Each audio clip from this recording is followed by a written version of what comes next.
Existem vários programas de TV e seriados que ficaram tão famosos que entraram em nossas rotinas e memórias de forma tão profunda também que a intimidade criada com os personagens faz parecer que eles são pessoas do nosso convívio, não é? Tamanho é o sentimento que nós criamos por eles.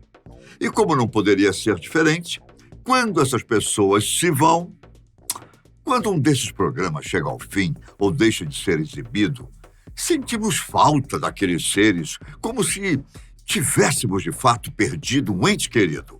Você já passou por isso? Hã?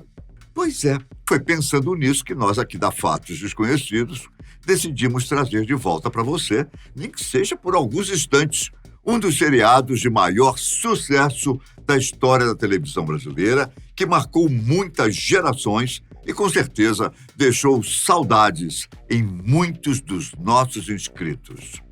A Família Dinossauros. Essa série de televisão norte-americana marcou a história do entretenimento ao redor do mundo todo. Suas características únicas, como os bordões inesquecíveis e as mecânicas inovadoras, fizeram escola e influenciaram boa parte das produções que vieram depois.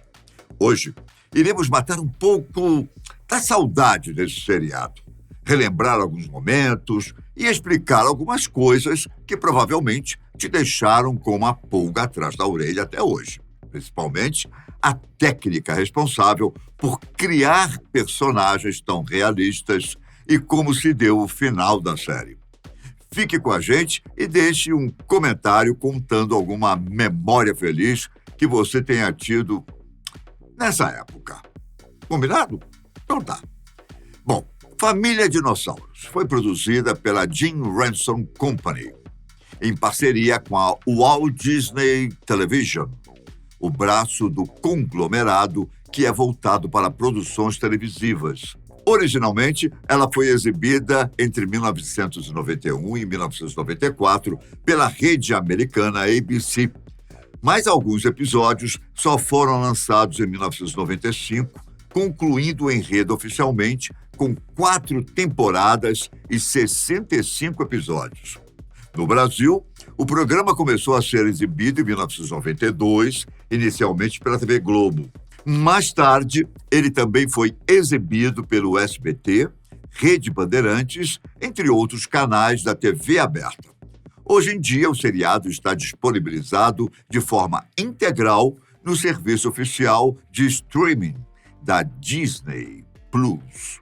A série se passa na pré-história, há 60 milhões de anos, e é ambientada na cidade de Pangeia. Durante todo o enredo, há várias menções e referências históricas que muitos que acompanharam o seriado quando eram crianças provavelmente não notaram.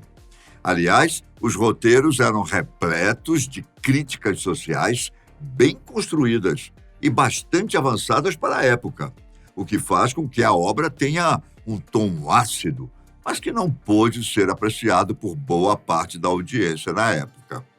Entre os assuntos mais abordados, mesmo que nas entrelinhas, estão preservação ambiental, crítica ao consumismo exacerbado, proteção dos direitos civis, como liberdade de expressão, defesa das mulheres e seu papel na sociedade, crítica ao culto exagerado do corpo e as relações de trabalho, e até conteúdos mais sensíveis, como o abuso de drogas e racismo.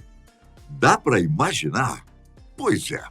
E tudo isso se passando sob uma camada construída através da rotina de uma família de dinossauros. Uma típica família americana, com todos os ônus e bônus do famigerado American Way of Life. Não tem como negar, esse pessoal foi muito criativo mesmo, e não é de se espantar que fizeram tanto sucesso, não é? Mas antes de te apresentar, ou melhor, relembrar os personagens principais da série, vamos a uma curiosidade. No idioma original, o sobrenome da família Silva Sauro é Sinclair. A inspiração veio da Sinclair Oil Corporation, uma famosa empresa petrolífera americana que tem a figura de um dinossauro estampada em sua logomarca. Isso se deve ao fato de que, por muito tempo, se pensou que o petróleo foi formado graças à decomposição desses grandes seres. De fato, o óleo é gerado a partir da decomposição de matéria orgânica em locais de grande pressão e baixo teor de oxigênio.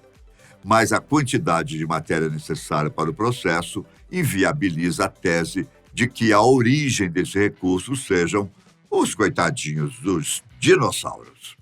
Na verdade, a principal fonte de matéria orgânica por trás do petróleo vem de plânctons e outros seres minúsculos, que, apesar de pequenos, são numerosos e, por isso, foram responsáveis pela maior parte da biomassa que possibilitou a gerar o recurso energético.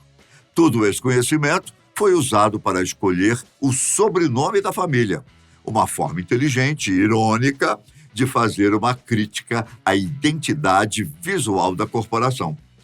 Deu para entender o nível de humor que comentamos? Pois é. Como essa referência não iria fazer sentido com o público brasileiro, o sobrenome foi alterado para algo que fosse comum a nós e nos aproximasse dos personagens. O que seria melhor do que o nome mais popular de nossas famílias, não é mesmo? Aliás, o trabalho de dublagem e adaptação dessa série foi impecável, fazendo com que muitas das referências adequadas à nossa realidade sejam consideradas melhores do que as originais, por muitas pessoas que tiveram acesso às duas versões. Vamos então aos integrantes da família Silvasauro. Dino, o pai, é um megalossauro que trabalha derrubando árvores na companhia. Isso é assim. Esse é o nome da empresa mesmo, viu? Uma alusão clara à prepotência e soberania que não deixa margem para questionamentos e contradições. Dino é retratado como um pai carinhoso, mas desajeitado, enfrentando desafios típicos da vida moderna. Fran, a mãe, se dedica ao cuidado do lar e da família. Ela é uma personagem forte e muitas vezes serve como a voz da razão entre os demais. Seu papel é uma representação satírica da figura tradicional da dona de casa. Bon, o filho mais velho, é retratado como um adolescente típico, lidando com problemas como namoro, rebeldia e descoberta de sua identidade. Charlene, a filha do meio, também é uma adolescente que lida com várias questões que surgem nessa fase, ao mesmo tempo que busca sua independência e desafia as expectativas tradicionais de gênero. Vovó Zilda, mãe de Fran, traz um alívio cômico, representando o estereótipo da sogra ranzinza, que está sempre com conflito com o genro. Por último, mas definitivamente não menos importante, Baby, o filho caçula. Ele é, com certeza, um dos personagens mais marcantes e dono do bordão mais conhecido da série. Papai, Baby é um dos pilares humorísticos do seriado e retrata as peripécias típicas da infância. Além disso, há outros personagens coadjuvantes que marcaram presença, como Roy, amigo de trabalho de Dino, e o Sr. Richfield, chefe tirano que tem papel fundamental no final do seriado, como veremos mais à frente. Mas além do humor inteligente e dos papéis caricatos, uma das marcas registradas responsável pelo sucesso do programa foi justamente a estética dos personagens. Ainda hoje, muitos acreditam que os dinossauros foram gerados com técnicas de modelagem 3D de computação gráfica. Mas mesmo com os recursos atuais, isso seria uma tarefa difícil, ainda mais para aquela época. Na verdade, a construção dos seres foi possibilitada por um conjunto de técnicas avançadas que, apesar de complexas e muito caras, conseguiram chegar a um resultado único que encantou e intrigou muitas pessoas. Chegou a hora de você finalmente conhecer como eles eram feitos. Como foram criados do zero, antes de ganharem forma física, os personagens foram meticulosamente projetados por uma equipe de artistas e designers. O desafio era criar dinossauros que fossem realistas, mas ao mesmo tempo expressivos o suficiente para transmitir uma ampla gama de emoções. A série foi concebida inicialmente pelo marionetista e animador Jim Henson, conhecido pela criação de programas de sucesso como O Cristal Encantado e os Muppets. No entanto, Jim morreu prematuramente em 1990, levando o estúdio a procurar outros realizadores para tocar o projeto. Michael Jacobs foi um dos novos integrantes do projeto que ficou responsável diretamente pela construção do enredo, devido à sua experiência em roteiro de comédias. No entanto, a empresa de efeitos práticos e marionetes de Henson continuou envolvida com a produção e foi a responsável pela criação dos personagens com o uso de animatrônicos. É exatamente o que você ouviu. A produção dos personagens foi feita com bonecos, mas provavelmente de forma diferente do que você imagina. Isso porque uma das coisas que mais chama a atenção é justamente a riqueza de detalhes, principalmente nas expressões e articulações dos dinossauros, algo que seria muito difícil para ser executado por apenas uma pessoa. Por isso, os bonecos ganhavam vida a partir do trabalho de manipulação de 3 pessoas principais. Um ator que vestia fantasia e era responsável pela locomoção, o manipulador, que de forma parecida aos fantoches era responsável pelas expressões e articulações, e um dublador, a pessoa que emprestava sua voz e dava vida ao personagem. Dá para imaginar o quanto era difícil sincronizar tudo isso, não é? Especialmente para os manipuladores que operavam os dinossauros usando controles remotos, através de mecanismos extremamente complexos e delicados. Por isso, precisavam ser artistas altamente treinados, capazes de sincronizar os movimentos das articulações, proporcionando uma ilusão convincente de que os dinossauros eram criaturas vivas. Além disso, muitas vezes os atores fantasiados não conseguiam enxergar o exterior, pois seus olhos frequentemente ficavam na altura da garganta dos bonecos, devido ao tamanho dos personagens e à estrutura dos animatrônicos. Por isso, muitas vezes, quando os personagens estavam caminhando, eles pareciam estar balbuciando algo. Essa era uma estratégia para manter a boca entreaberta para que o ator soubesse para onde estava indo. Além dos componentes animatrônicos, os dinossauros também usavam trajes e figurinos elaborados, completando a ilusão visual. Esses detalhes, como escamas e texturas da pele, contribuíram para a autenticidade dos personagens.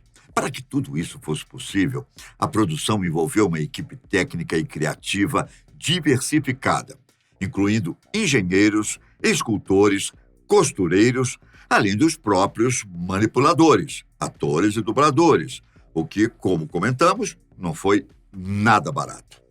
Foi justamente o alto custo de produção que impossibilitou que a série seguisse adiante, após a 4ª temporada. Os números da audiência foram caindo com o passar do tempo, o que é natural para todo programa televisivo, mas devido ao elevado custo de manutenção da estrutura, foi preciso encerrar o seriado de maneira quase súbita. Digo quase porque a produção ainda teve tempo de planejar e produzir um último episódio, para colocar um ponto final na narrativa. E é sobre ele que falaremos agora. Vamos lá.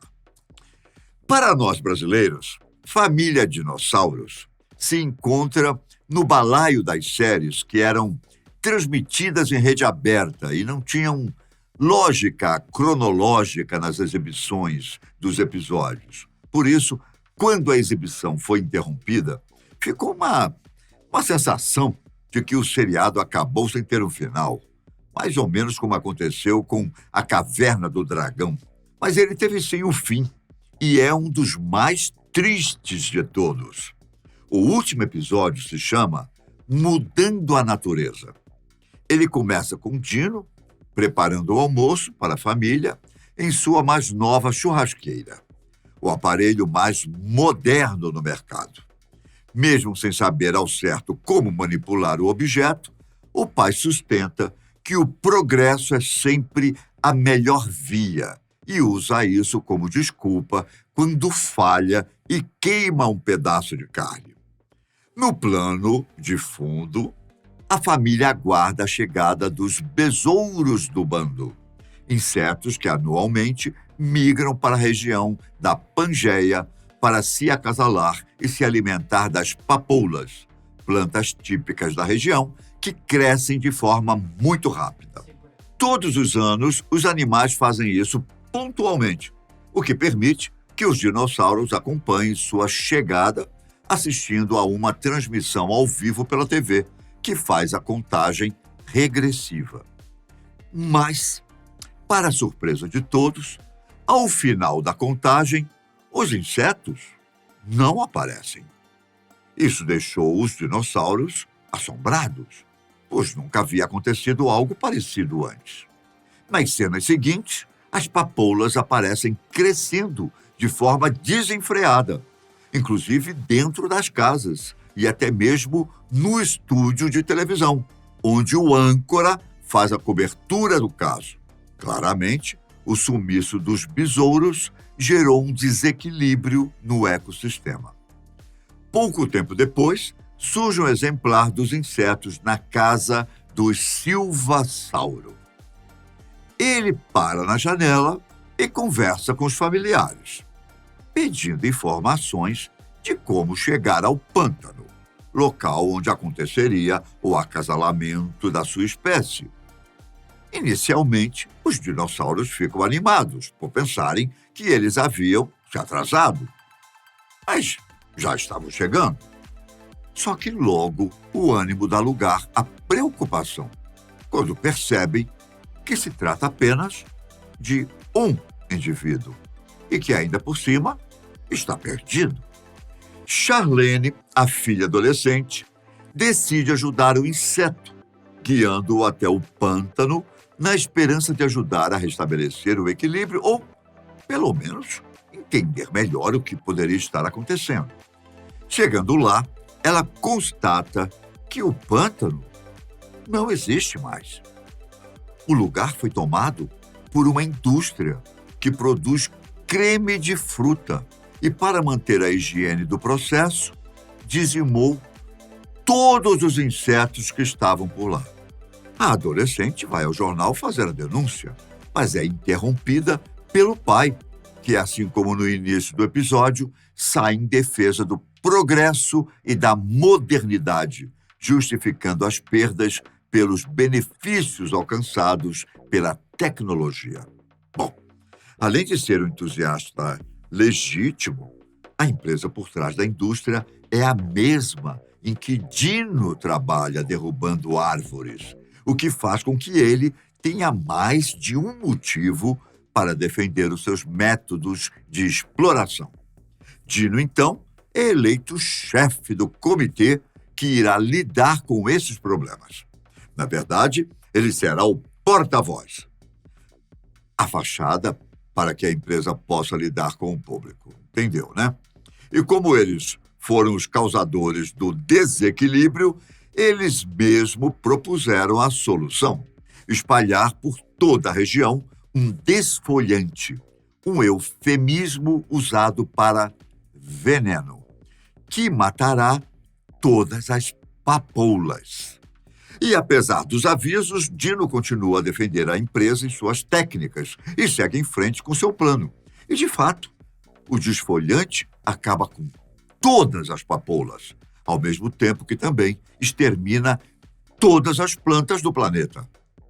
Agora, tendo que lidar com um problema ainda maior, a empresa decide sanar a questão com uma solução ainda mais drástica.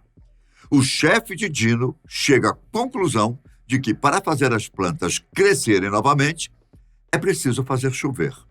Para isso, decide explodir bombas em vulcões pelo mundo todo, para fazê-los entrarem em erupção e liberarem nuvens de fumaça. Afinal de contas, nuvens produzem chuva. Nesse ponto, até mesmo Dino discorda do plano e prevê que dará errado. Mas o Sr. Richfield está preocupado apenas com o lucro e leva o plano adiante. A erupção dos vulcões gera uma fumaça densa que tampa a luz solar e mergulha o mundo inteiro em uma era do gelo.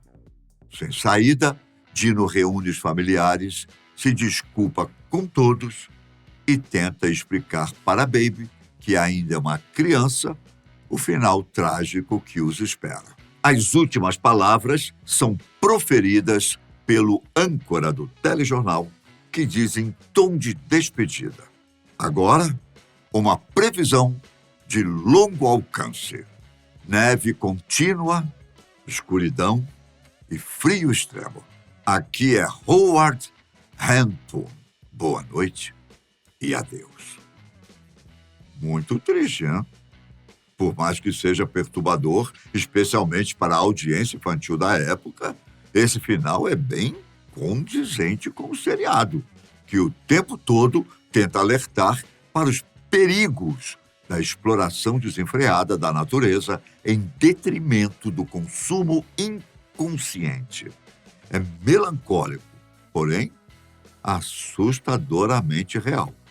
Bom, que sirva de aviso para nós, para que repensemos nossas atitudes e possamos agir a tempo. Eu fico por aqui. Até a próxima.